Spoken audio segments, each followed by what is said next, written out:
జిల్లా కేంద్రంలోని మున్సిపల్ కార్యాలయం వద్ద కామారెడ్డి ఎమ్మెల్యే కాటిపల్లి వెంకటరమణారెడ్డి 10 గంటల నుండి 1 గంట వరకు ధర్నా నిర్వహించారు. ఈ సందర్భంగా ఆయన మాట్లాడుతూ హోంగార్డ్ నుండి డీజీపీ వరకు ప్రజలను నాయకులు కాపాడుతున్నారని, వారికి రావాల్సిన బకాయిలు ప్రభుత్వం చెల్లించడం లేదని ప్రభుత్వాన్ని విమర్శించారు. అసెంబ్లీ తర్వాత సెక్రటరియట్ ముందట నిరాహార దీక్ష కూర్చుంటా అని చెప్తున్నాను గౌరవ ముఖ్యమంత్రి గారికి. ప్రజలకు సేవ చేస్తున్నటువంటి ఉద్యోగస్తులకి ఏమీ చేయలేని మీరు రేపు ప్రజలకు చేస్తారని ఎలా నమ్ముతామనేది మొదటి ప్రశ్న. అన్ని పండగలు చేస్తూ రైతు పండగ అంటూ రైతులను మోసం చేస్తూ, విద్యార్థి యువత వికాసం అంటూ విద్యార్థులను యువతను మోసం చేస్తూ, ఇవాళ మీరు చెప్పిన మాటలు మీరు గుండె మీద చెయ్యేసుకుంటే గత ప్రభుత్వం చేసినటువంటి తప్పిదాలకు ఇంకొక 2 ఆకులు ఎక్కువనే తప్పిదాలు చేస్తున్నారు తప్ప మీరేమీ మాట మీద ఉన్నది లేదు. ప్రజలు, జర్నలిస్టులు, ఉద్యోగస్తులు, పోలీసులు అందరికి కూడా మీరు మోసం చేస్తూనే ఉన్నారు.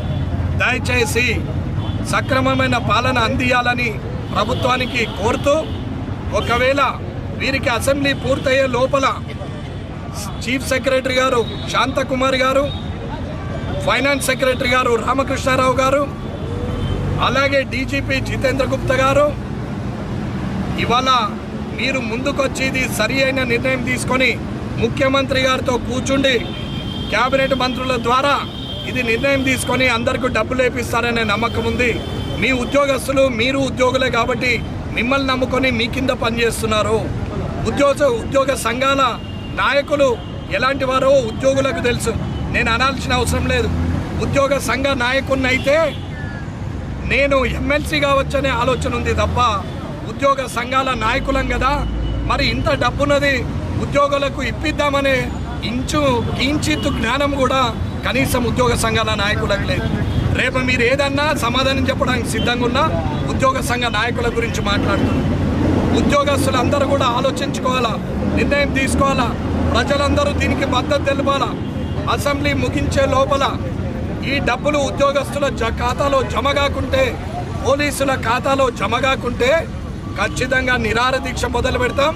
అది ఆమరణ దీక్ష కూడా పోతుంది. అది దయచేసి చెయ్యాలా.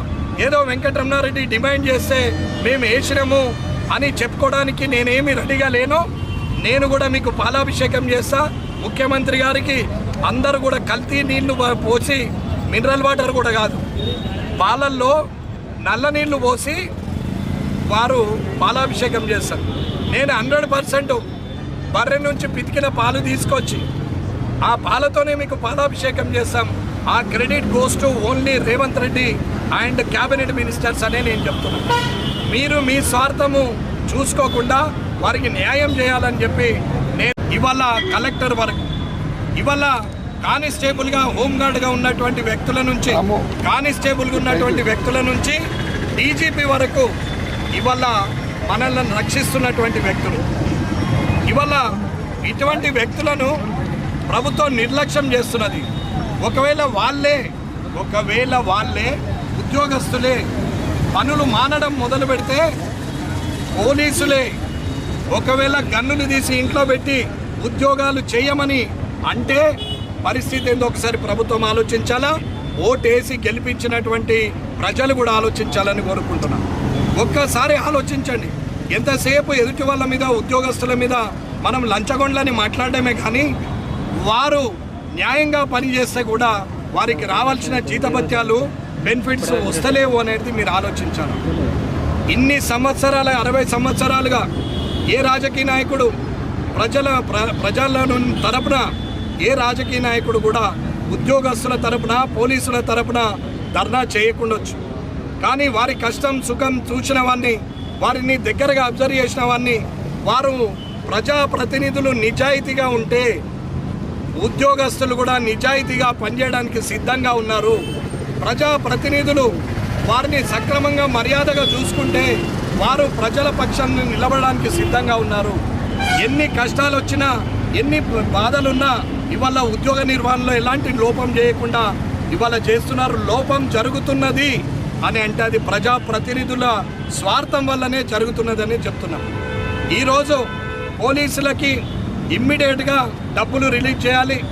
ప్రభుత్వం గన్మెన్ డోర్ తీయండి, రాజకీయ నాయకుడు దర్వాజా కూడా తీసుకొని దిగే బద్ధకం ఏర్పడినటువంటి రాజకీయ నాయకులు.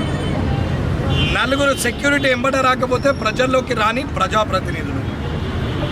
ముందట ఎస్కార్టు, వెనక ఎస్కార్టు, పోలీస్ జీపులు ఏంది, కనీసము ప్రజల మధ్యన కాదు కదా, కాన్వాయ్ కూడా తీసుకొని రోడ్డు మీద కూడా పరిగెత్తని ప్రజాప్రతినిధులు.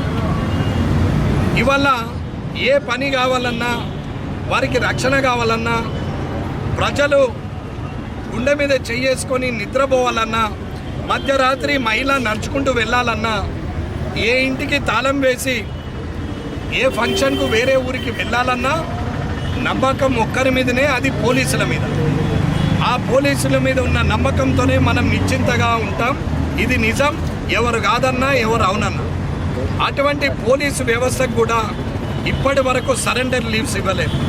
అంటే జీతంలో సగం 3 నెలలకు 1, సంవత్సరానికి 3 ఇవ్వాలి. అంటే ఒకవేళ ₹1,00,000 జీతం ఉన్నటువంటి కానిస్టేబుల్ లేదా 50,000 జీతం ఉన్నటువంటి మినిమం చూసుకుంటే 50,000 జీతం ఉన్న ఒక కానిస్టేబుల్కి 25,000 3 నెలలకు ఒకసారి ఇవ్వాలి. సంవత్సరంకు ₹75,000 రావాలి. మినిమం 50,000 జీతం ఉన్న అటువంటి 1,00,000 జీతం ఉన్న వాళ్ళు కూడా ఉన్నారు. అంటే 75,000 నుంచి 1,50,000 వరకు ఓన్లీ సరెండర్ లీవ్స్ రావాలి. టీఏలు ట్రావెలింగ్ అలవెన్స్ రావాలి.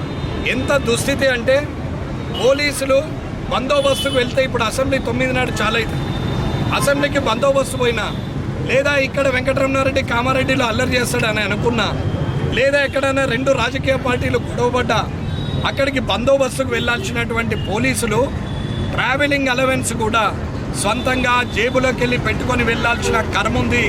అది సంవత్సరానికి 12 ఇవ్వాల.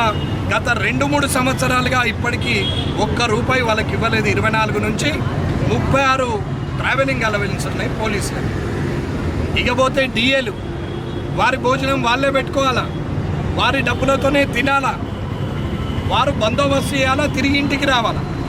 అంటే జీతంలోనే ఖర్చు పెట్టుకోవాలా, కానీ వారికి ఇచ్చే పరిస్థితి లేదు. ఎవరు కూడా వారికి డిఏ కూడా ఇవ్వలేదు. ఇప్పటికీ 4 డిఏలు పెండింగ్ ఉంటూనే ఉన్నాయి. ఇది ఒక్కొక్కసారి ఆలోచిస్తే పోలీసులు అందరు అనుకుంటారు ప్రజలు వారికి ఏమని. వారు పడుతున్న బాధ అంతా ఇంత కాదు.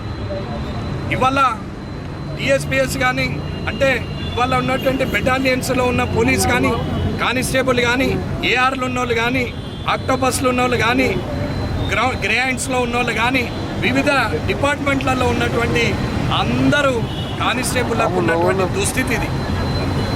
ఏమైంది, ఎందుకు ఇవ్వట్లేదు అని గత అసెంబ్లీలో ప్రశ్నిస్తే 180 కోట్ల రూపాయలు రిలీజ్ చేస్తున్నామని చెప్పి ఒక 15 రోజుల కింద డీజీపీ గారు అనౌన్స్ చేశారు. అవి ఎక్కడేసారో ఎవరికి తెలియదు.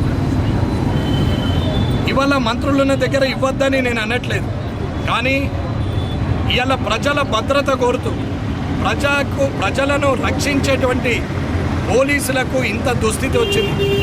ఒక్కొక్క కానిస్టేబుల్కి 1,00,000 నుంచి 1,75,000 తక్కువ రావాలా, ఎక్కువ 1,50,000 నుంచి 2,50,000, 3 లక్షల వరకు రావాల్సినటువంటి డబ్బులను ఇస్తలేదు. సుమారు ట్రెజరీ నుంచి ప్రభుత్వ ఉద్యోగుల పోలీసులతో సహా కలిపితే కనీసము 4,000 కోట్ల రూపాయలు ప్రభుత్వం డ్యూ ఉన్నది. ఇది ట్రెజరీ వాళ్ళ నుంచి మీరు అడిగి తెలుసుకోవచ్చు. డైరెక్టర్ ఆఫ్ ట్రెజరీ తెలంగాణ రాష్ట్రానికి రామచంద్రమూర్తి గారు అని ఉంటారు, మీరు అడగచ్చు. అలాగే పదవీ విరమణ పొందినటువంటి ఇంకొక 2.5 లక్షల మంది, వారికి కనీసం ఇంకొక 2,000 కోట్లు, అంటే సుమారు 6,000 కోట్ల రూపాయలు ఇవాళ పదవీ విరమణ పొందిన వాళ్ళకు, ఉద్యోగం చేస్తున్న వాళ్ళకి ఇవ్వాల్సినటువంటి సందర్భం. ఇవాళ ఉచిత పథకాలని చెప్పి ప్రజల్ని గొర్రెలను చేస్తూ ఓట్లు దండుకున్నారు. ప్రజలు ఆలోచించాలి. మనకు సర్వీస్ చేస్తున్నటువంటి పంచాయత్ సెక్రటరీ నుంచి మొదలు